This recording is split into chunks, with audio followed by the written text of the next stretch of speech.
I never thought that a simple Sunday roast would end with an eviction notice from my own son. The paper was taped crooked to the front door, flapping against the chipped paint I'd meant to touch up for months. I didn't need to read it twice. Eric had warned me, all polite but stiff. "Mom, it's temporary. Megan's parents are flying in, and space is tight." I already knew what temporary meant when someone else was holding the pen. I packed that night, mostly in silence, while Megan hovered in the hallway, barefoot, sipping from one of my porcelain mugs like she belonged here. She didn't offer to help, just scrolled her phone and said, "We'll take good care of everything." I moved into my sister Renee's place the next morning. She's been gone 4 years, and her place still smelled like mothballs and lemon wax. I dropped the old keys on the counter, my keys, and stared at the crusted faucet, remembering how she used to say that even a one-bedroom could feel warm if you filled it with the right people. I looked down at the folded copy of the revised trust. Eric emailed me last November. The one he said was just procedural. His signature was digital, so was mine. I sat down, opened my laptop, and searched my inbox. Subject line: updated documents for your peace of mind. The attachment was still there. I remembered that week too well. Fever, coughing fits, the dull oxygen tube cutting my nostrils raw. I'd signed something, sure, but I don't recall this clause. Voluntary departure triggers full transfer of fiduciary control to Eric Denton. Voluntary, my ass. I ran my finger under that line again, then opened my tax files, needing something with my real signature. Something to compare. A refinance agreement from 2018. My E is a straight line with a firm tail. On the trust update, it loops like a cursive L. Eric's initials next to it look too clean. I didn't cry. I didn't call him. I labeled the files, zipped them, and uploaded a backup to my drive. I didn't sleep either, but I did email a senior legal clinic that night and marked the subject line urgent. 3 days earlier, I had hosted our traditional Sunday roast in my kitchen, unaware it would be my last time carving meat in the home I bought and paid off 15 years ago after my husband's death. I'd prepped the meal like I always did. Rubbed the chuck roast with thyme, garlic, a pinch too much salt. The same green casserole dish, chipped at the rim, went in the oven at noon. Eric had arrived late, Megan trailing behind him, pouting because I didn't make a vegan side dish. "Not everyone eats beef anymore," she'd muttered, loud enough to hear. I offered her the roasted carrots, but she didn't touch them. She barely touched anything, too busy snapping pictures of my dining table like it was a feature listing on Zillow. Eric kept glancing at his phone. Every few minutes it buzzed, and he'd turn it face down like a guilty schoolboy. I knew something was off when he didn't ask about my week, didn't compliment the roast, didn't mention my birthday coming up. He just pushed potatoes around on his plate and told me, between mouthfuls, that Megan's parents might be visiting for a while, maybe longer. They're selling their place in Flagstaff. I nodded, confused.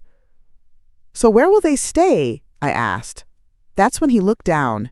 Not guilty, annoyed. "We were thinking the den, or your room, temporarily. It's just space, Mom. You don't even use most of it." I kept carving the roast. The knife moved slower after that. Not because I was sad, yet, but because I realized how far he'd drifted. He used to sit in that very chair as a boy, legs swinging under the table, begging for crispy edges. After dinner, he helped Megan with her coat like they were leaving a stranger's house. "We'll call," he said. No hug, just air. I wrapped the leftover meat in foil and tucked it in the fridge, knowing no one would be back to eat it. I should have thrown it out. Instead, I left it there like evidence. The next morning, it was gone. In hindsight, the signs had been piling up. Eric stopped copying me on family emails, my birthday was forgotten, and when my daughter-in-law Megan moved her treadmill into my den, I was told I'd been upgraded to the garage couch. It wasn't gradual, it was disguised. Megan said it with a smile, like it was a joke. "You'll have your own entrance now, total privacy." The couch was a scratchy old futon with a metal bar that dug into my spine. Next to it, a tower of storage bins I didn't recognize. Plastic tubs labeled winter clothes, baby gear, old decor, none of them mine. I had to move a leaf blower just to plug in a lamp. They said it was temporary. I asked how long. Eric scratched the back of his neck and mumbled something about needing flexibility, while Megan's voice floated in from the hallway. Maybe until after the wedding. Whose wedding? They're friends, apparently. Not Eric's. He never mentioned renewing vows. Megan wanted the space peace cleansed before hosting a bridal shower, and apparently my bookshelves and throw pillows were throwing off her energy. My photo wall was next. One morning I walked in and the frames were gone, boxed and shoved behind the washing machine. We didn't want them to fall, Megan said without blinking. I dug through the box that night and found my husband's Navy photo face down under a pile of mismatched cords. His nameplate had a scratch across it like someone tried to peel it off. That same week, the family email thread stopped, including me. I thought maybe there was nothing going on, but then Megan mentioned a brunch I hadn't heard about. "Oh, I thought Eric told you," she said, her voice syrupy and dry all at once. He hadn't. I was invisible in a house I'd once saved from foreclosure by cashing out a retirement CD. When I asked if they'd seen the birthday card from my cousin Delilah, Eric looked surprised. "That was last week?" "It wasn't. It was 3 days ago." The morning after the note, I quietly requested a full copy of the deed and family trust from the bank's estate division while Megan posted Instagram stories labeled, "Finally, space to breathe," showing off my old bedroom, now turned into her crystal Reiki room. I watched the video with the sound off. She had painted the walls a pale lavender, rolled a yoga mat across my cedar chest, and arranged quartz towers on the windowsill where my sewing kit used to sit. In the corner, the armchair I'd nursed Eric in, now draped with a gauzy throw, held a sign that said, "Intention Corner." I stared at the screen until the automatic replay looped back to her smug little voiceover. "We just needed this. Not we, as in family. We, as in Megan, and her vision of what my house looked like without me." The bank representative on the phone, a young woman named Camilla, said it would take 3 to 5 business days to retrieve the full document set. I asked her to rush it. She said she'd try. I pressed a little harder, told her there might be legal irregularities. That got her attention. She asked me to spell my son's full name and verify the trust's amendment date. I gave both. Then I hung up and opened a new folder on my desktop, Property Investigation. I moved the email trail into it, saved screenshots of Megan's post, and timestamped them. I wasn't angry yet, not fully, just focused. Like a muscle memory I didn't know I still had was waking up. I tried calling Eric later that afternoon. It rang twice, then went to voicemail. I didn't leave a message. What was I going to say? "Hey honey, quick question. When did you decide I was furniture?" Instead, I spent the rest of the afternoon compiling every housing-related document I could find. Tax forms, old bills, the contractor receipt from when I fixed the roof he never noticed. When I reached for my wedding binder out of habit, stored on the bookshelf that was no longer mine, I remembered it was gone, thrown out or boxed. Either way, I no longer had the right to ask. 2 days later, Ms. Holly Rivera, an estate attorney from the Senior Legal Advocates Project, met me at Cafe Marlowe, where she confirmed that the updated trust Eric had filed last November illegally transferred full asset control to him upon voluntary departure by me. She was younger than I expected, mid-30s maybe, with dark hair in a bun and eyes that didn't flinch. I'd brought a binder stuffed with printouts and notes, ready to plead my case, but she waved it aside gently. "Let's start with what you were shown, and when." I handed her the printed trust amendment. She read in silence, lips tightening at the edges. Then she pulled out her own copy, the county filing, stamped, dated, certified. "That clause right there," she said, tapping her pen under the words I'd stared at for days, "would require a voluntary statement, signed, separate from this document. It doesn't exist. Which means it doesn't hold." Her voice didn't rise, but mine nearly did. "So he has nothing?" I asked, half whispering, afraid to believe it. "Oh, he has a problem," she said. "A big one." She laid out the basics. Without proper notice, without an attorney present, without a separate letter stating my intent to relinquish residence or fiduciary control, the amendment had no legal force. It looked clean enough to fool a bank clerk, maybe even a casual attorney. But not her. And not a judge. she added, closing the folder. We ordered coffee. I didn't taste mine. I kept imagining Eric's face when she said the words, fraudulent conveyance. For once, I hoped he'd squirm. But this wasn't about revenge. Not yet. It was about my name still being on the original title, my right to challenge, and the court clock starting to tick the moment she filed. She gave me a list, documents to pull, statements to request, an affidavit to draft. I took notes. I was already thinking ahead to my next move. When we stood up to leave, she handed me a manila envelope. Inside, a scanned copy of the amendment, notarized and dated the exact week I'd been in the hospital for pneumonia. The envelope Holly handed me held a scanned, notarized amendment, dated the week I was hospitalized for pneumonia, that listed my signature in shaky pen, next to Eric's initials and a clause I never remembered reading. I sat at my tiny kitchen table, the laminate peeling at the edges, and stared at the document under a harsh LED bulb. The ink on my name was uneven, as if written by a hand trembling from fever. Which, if that date was accurate, it had been. I was in County General for 6 days that week, oxygen tubes up my nose, a saline IV drip in my arm, too sick to read a lunch menu, let alone sign off on a major asset transfer. I grabbed a notepad and started listing what I did remember. The admitting nurse's name, Tamika.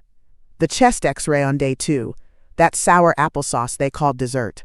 I remembered my hands, how dry they were, how the pen slipped when I tried to sign the insurance consent form, and I remembered no visits. Eric texted twice. Megan didn't call at all. I flipped the page. There it was again. Upon voluntary vacation of the premises, all property rights shall transfer to the secondary trustee, Eric Denton. The word vacation made me laugh. It sounded like I had packed a beach bag and left for Cabo.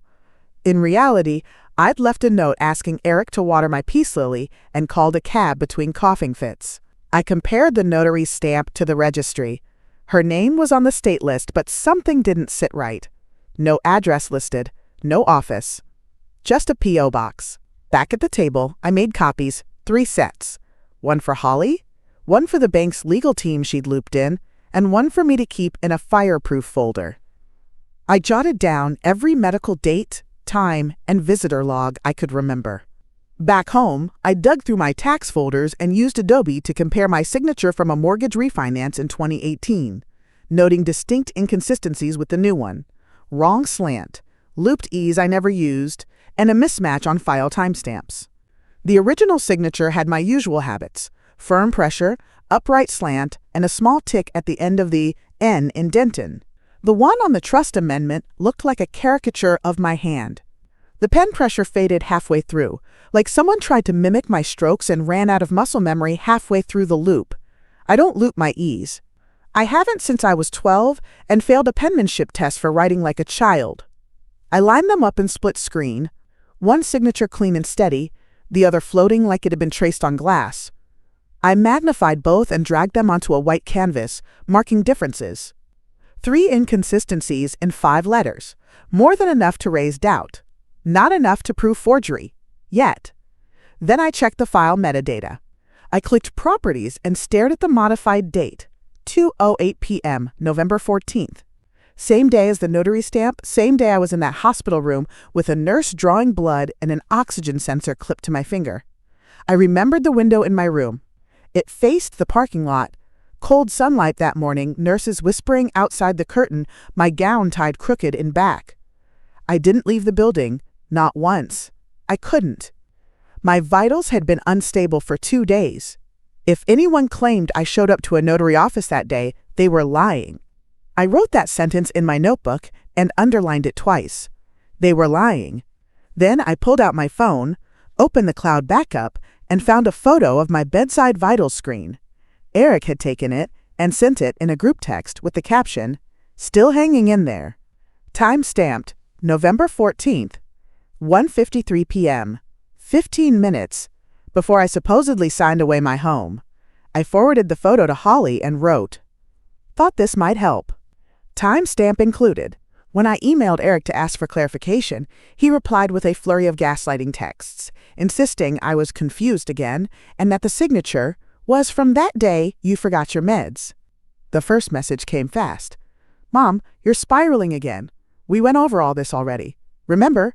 You signed it in the kitchen. Megan was there. I stared at the screen like it might blink back. There was no kitchen meeting. No memory, no context, nothing. Just their version, rewritten like a family myth. I typed back one sentence. When exactly was that? He waited 10 minutes, then sent 3 more. That week you were sick, but still home. You insisted on handling it yourself. You were upset, so we didn't want to pressure you. I knew what he was doing. Reframing, softening, pulling out bits of language meant to make me second-guess myself. It was the same voice he used after his high school suspension, blaming the teacher for misunderstanding the tone of his threat. Same voice when he said Megan didn't mean it that way. He learned young how to turn a question into an accusation. Why are you bringing this up now? Why are you being difficult? I screenshotted the messages and saved them to the file, labeled them obstruction, emotional manipulation. Then I called the pharmacy. I've never been on mood stabilizers. I've never had a prescription for anything cognitive except post-op painkillers after knee surgery. The pharmacist read off my active history. 1 antibiotic, a short round of prednisone, blood pressure meds. Nothing mental, no forgotten meds to blame a hazy memory on. I added the call log to my file and wrote down the names of everyone I'd spoken with so far. I wasn't building a case. I was building a trap. A quiet one.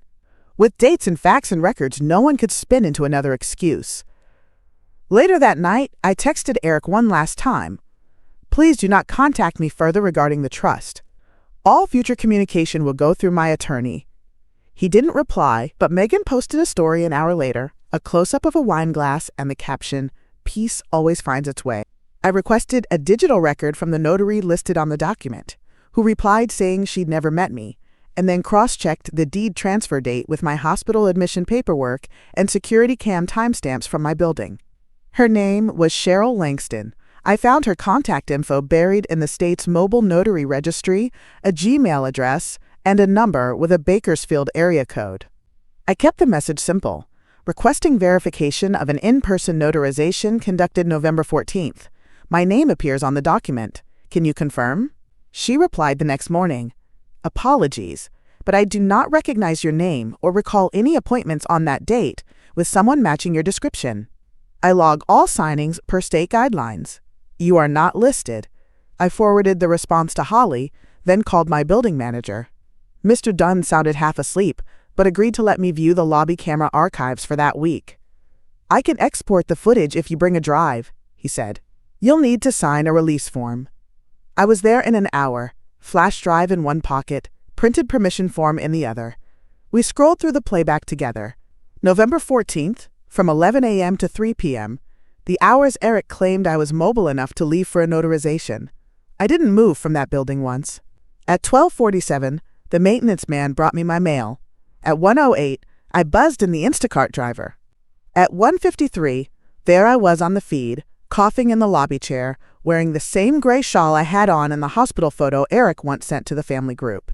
Zero chance I slipped out and back in without being seen. I saved the footage and signed the logbook. Mr. Dunn even printed the timestamp sheet and stapled it to the release form.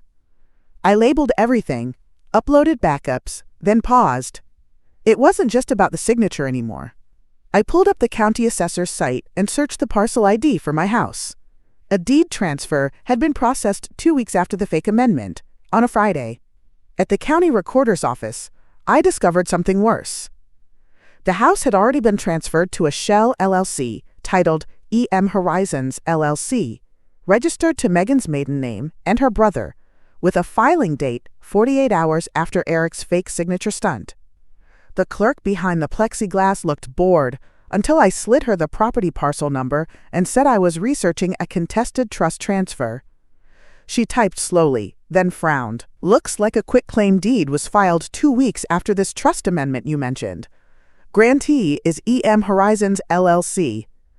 Do you want a certified copy? I nodded, paid the $11 fee, and waited while the printer stuttered to life behind her. The paper she handed me wasn't long, but every line screamed theft. Authorized agent, Daniel Meacham. Megan's brother. Listed under the same Scottsdale address where she used to send her subscription boxes. Megan's maiden name, Elena Meacham, was on the registration doc, dated November 29th. My signature had allegedly been given on the 14th. This wasn't sloppy. This was organized. They hadn't just shoved me out of my own house. They'd laundered it on paper and moved it into an LLC like it was a rental property, not the place I built a life in. Eric wasn't even listed. He'd handed it off like a hot potato, probably thinking if things went south, his name wouldn't be anywhere near the fraud. I walked outside with the papers clutched under my arm and sat on a bench near the courthouse steps, feeling my lungs tighten, not from emotion, but from clarity. They were stripping me of everything, by the book. Every form filed, every line filled out with the kind of precision you only get when you've done it before, or paid someone who has. I called Holly from the bench. She answered on the second ring. I told her everything, the LLC, the names, the filing date. She didn't sound surprised. "We'll move on this now," she said. "Emergency injunction and fraud claim. I'll loop in the bank's legal team too." By the time I got home, there was a new story on Megan's feed. Family means progress. The photo showed my bedroom's closet, now lined with glass jars labeled Abundance and Energy Shift. Ms. Rivera filed an emergency fraud injunction with the local probate court and alerted the bank's legal team, while I was notified by text that Megan's parents were now living in my master suite, eating off my china, no doubt. The filing went through before noon. Holly texted me the confirmation. Injunction submitted. Case number PF 1180922. Bank flagged the trust for review. You'll hear from them soon. I opened the PDF and zoomed in on the stamped seal like it was a badge. That single page, black and white, did more for me than any apology ever could. My name, Esther Denton, backed by law. At the bottom, temporary freeze of all asset transfers, pending court investigation. While Holly drafted a formal complaint against EM Horizons, I took the bus across town to the legal courier's office, handed over a copy of the quitclaim deed and Megan's LLC registration, paid extra for same-day service. The clerk didn't ask questions. She stamped everything, slid the receipt under the glass, and said, "You'll want to hold on to that." On the way home, my phone buzzed. A group text, started by Eric. No greeting. No context, just a photo of a dinner spread. My serving platters, my table linens, and my mother's china set for 4. The message underneath, just a quiet evening with family. Hope you're well. Megan added a heart emoji. I nearly dropped the phone. The photo showed more than they realized. A corner of the armoire from the bedroom. The framed embroidery from my mother, still hanging near the doorframe. They hadn't just taken the space, they'd absorbed it. Rebranded it as theirs. No mention of the court case, no concern. Just a subtle dig wrapped in passive civility. I didn't respond. I forwarded the photo to Holly instead. That night, in my tiny apartment, as my microwave blinked 12 o'clock and my knees ached from the day's errands, I cried. Not out of helplessness, but out of fury that I had once co-signed a $65,000 student loan for the man now locking me out of my own home. The numbers came back to me all at once. The night we sat at the kitchen table, his hands still dirty from that part-time landscaping job he never kept. He needed help getting back to school. Said he was serious this time. Megan was stabilizing him, whatever that meant. I signed the papers. I remember he hugged me after, longer than usual. Now I think maybe that hug was relief, not love. I paid the first year's interest myself when he fell behind. Quietly. Didn't even tell Renee. I've got the bank statement still, highlighted now, tagged with little red sticky flags. That money came from my savings account. The same one I drained to fix the upstairs plumbing before Megan moved in. And now I was here, sitting on a folding chair with a plastic bowl of boxed mac and cheese, while Megan's parents stretched out in my old bedroom with my high thread count sheets and probably my heating pad. She once laughed that her dad was too delicate for cheap linens. Guess he isn't too delicate to squat in someone else's house. The rage didn't shake me. It focused me. I took out the lease agreement I'd found buried in the LLC filings. Megan's parents weren't just visiting. They'd signed a rental agreement. A fake one, between EM Horizons and tenants of record, dated 2 days after the quitclaim deed. Rent listed at $1 a month. In consideration of family support, it said. I photographed the lease and added it to the growing folder marked court evidence. Then I looked up the county's civil mediation calendar. Slots open for next week. I picked one, held my breath, reserved it under my name, citing, quote, trust dispute, family party involvement, property in question. No turning back now. On Monday, I scheduled a family mediation hearing and invited everyone, including Megan's parents, under the pretense of finalizing a home transition plan at the bank's downtown conference room, rented under my old client privileges. The reservation email went out at 9:01 a.m., BCC'd to all 4 of them, Eric, Megan, her father Craig Meacham, and her mother Diane. The subject line read, Next Steps, Property Adjustment and Company Habitation Plan. The kind of vague but official wording that makes people show up just to avoid sounding out of the loop. No threats, no hint of legal action. Just enough formality to make it look like a quiet internal process. I even signed it warmly, Esther. The bank conference room sat on the 12th floor. Windowless. Neutral walls. Long table with ugly chairs and industrial lighting. The perfect stage for stripping people down to facts. I still had my account there from my small business days, so the rental came with a keycard and 2 hours of privacy. Ms. Rivera confirmed her attendance the same morning. I'll bring the file, and a fraud officer from Sterling Bank will be joining us as an observer. She said observer, but I knew what that meant. Enforcement. I printed fresh packets the night before, one for each of them. Tucked the forged signature analysis between the notary's affidavit and the time-stamped building footage.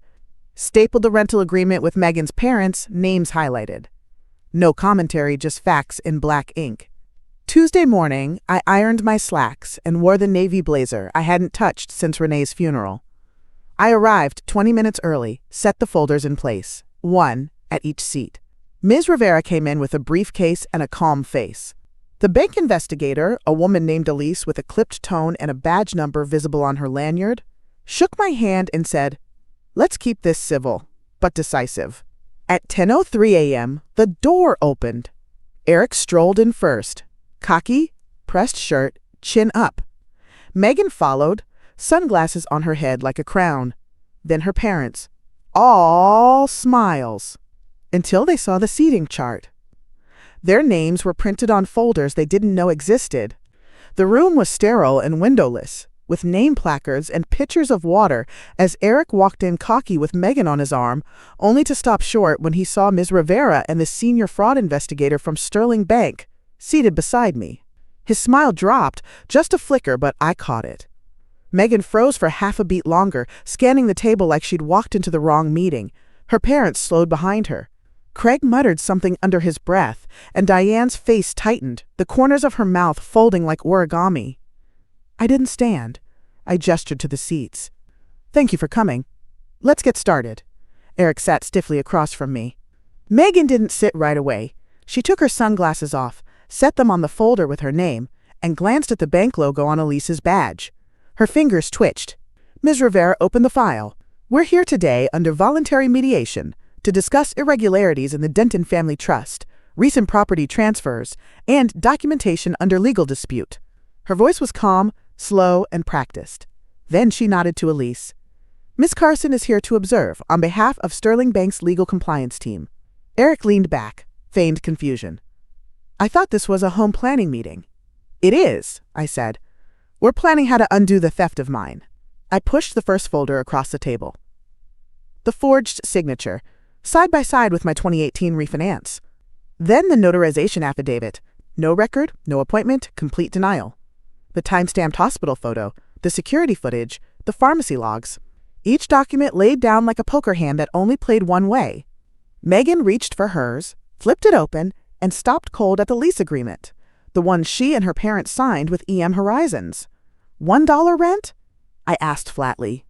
That's generous, considering I never agreed to the lease in the first place. Craig's ears turned red. Diane crossed her arms but said nothing. Ms. Rivera slid a sheet forward.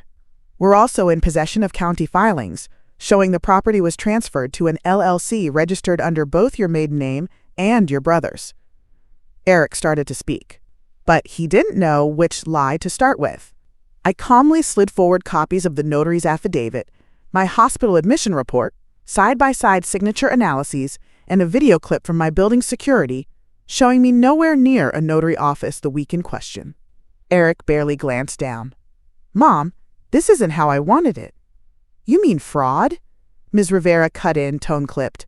"Because that's what this is. You filed a trust amendment using a forged signature during a time your mother was under hospital supervision. This video alone places her on building security cams minutes before and after the alleged notarization." Eric turned to Megan, but she was already shrinking in her seat. She flipped to the second page in her packet and froze at the email from the notary. "I've never met this woman," Cheryl had written. "No record, no log, no appointment. Her name, her license number, her denial, all signed and dated. Official." "I was just following Eric's lead," Megan said, her voice suddenly thin. "He said it was taken care of." "Megan, stop," Eric muttered, jaw tightening. "No," I said, folding my hands. "Let her speak." Across the table, Megan's parents were still quiet. Diane picked at the corner of her folder, avoiding my eyes. Craig looked ready to bolt. Neither of them had touched the pitcher of water I'd set beside them. Ms. Rivera opened the next section of the binder. "We also have the rental agreement issued by EM Horizons LLC, signed by Craig Meacham, using an address tied to a known shell entity. Filed less than 48 hours after the fraudulent deed transfer." Elise, the bank's fraud investigator, leaned in. "Mr. Denton, forging elder property documents and using deceptive trusts is bank fraud. We've already frozen movement on the trust. This will escalate unless resolved in court." She said it like it was routine, like she'd seen this exact play before. Because she had. Then I looked at Megan and asked, "Should I read the rental agreement your parents signed with the LLC, or do they want to do that themselves?" She didn't answer. But Craig slowly closed his folder and pushed his chair back. The fraud investigator leaned in and said, "Mr. Denton, forging elder property documents and using deceptive trusts is bank fraud." While Megan's expression dropped from smug to ashen as I quietly asked, "Should I read the rental agreement Megan's parents signed with the LLC?" Craig stood before anyone spoke. "We're not part of this," he muttered. His voice cracked. Not from guilt, but fear. His wife reached for his arm, but he shook her off and walked out, not looking back. Diane didn't follow. Megan's jaw clenched. "You're blowing this out of proportion," she hissed. "It's still family. You could have just talked to us." "I tried," I said. "You responded with candles, crystals, and a lock on my bedroom door." Eric leaned forward, panic seeping in now. "We were just trying to streamline things. You said once you were thinking about downsizing. I took that as a signal." "You took what wasn't yours," Elise said flatly. "That's not miscommunication. That's theft." She slid a printed copy of the trust freeze across the table. "All assets are now under review. Any income derived from the property, rental or otherwise, will be assessed for restitution." Megan flinched at the word restitution. Eric's mouth opened, then closed again. Ms. Rivera laid out the final packet. "We've initiated proceedings to void the fraudulent amendment and the quitclaim deed. Your LLC will be subject to civil penalties. My client is also filing a formal complaint with the State Bar and Elder Abuse Division." "I didn't mean for it to go this far," Eric said, quieter now. "It wasn't supposed to get legal." "But it did," I said, "and you made sure I didn't know until it was too late." There was silence. Just the hum of the overhead light. Then, Elise collected her binder and stood. "I'll notify the compliance office. You'll receive a summary by certified mail. Ms. Denton, we'll be in touch regarding restitution timeline." Megan's hand hovered over her folder, but she didn't take it with her. Eric did, tucked it under his arm like it might protect him on the way out. They left without another word. Eric started stammering about intentions and family, but the bank representative interrupted him to confirm the trust was frozen. The LLC would be reported to the state, and restitution proceedings were beginning. Megan's father stood and left mid-meeting. The room deflated after Craig's exit, but not in my favor. Just quieter, more brittle. Eric leaned forward like a man begging a bus not to close its doors. Look, maybe I mishandled things, but I thought it would be better for everyone if we made a clean transition. Mom, you said you were overwhelmed. I didn't respond. I let Elise speak. The trust is legally frozen. Your access is terminated pending investigation. No withdrawals, no disbursements, no authorized use of the property. Any further activity will be flagged. She said it without heat, like a dentist noting a cavity. No drama, just decay caught early enough to fix. Megan had gone pale. She didn't speak, but she gripped the edge of her chair like the walls were shifting. I watched her eyes flick toward the door, toward Diane, toward the folder she'd left behind. She still hadn't touched a single page. Ms. Rivera began listing next steps. The quitclaim deed will be contested in probate court. We're submitting a forensic handwriting analysis along with the affidavit from the notary. Your client may want to secure his own representation. Eric exhaled, long and tight. There's no need for court. I'll reverse it. Whatever you want. We'll fix this. You don't get to fix this, I said. You get to respond. He looked older than I'd ever seen him, not out of remorse, out of exposure. He was used to charm buying time, to his half-apologies dragging things just far enough forward to escape consequences. But this wasn't the kind of fire you dodge. It burned straight through. Ms. Rivera gathered her copies, tucked everything neatly into her leather case, then nodded toward the exit. We'll let the paperwork speak from here.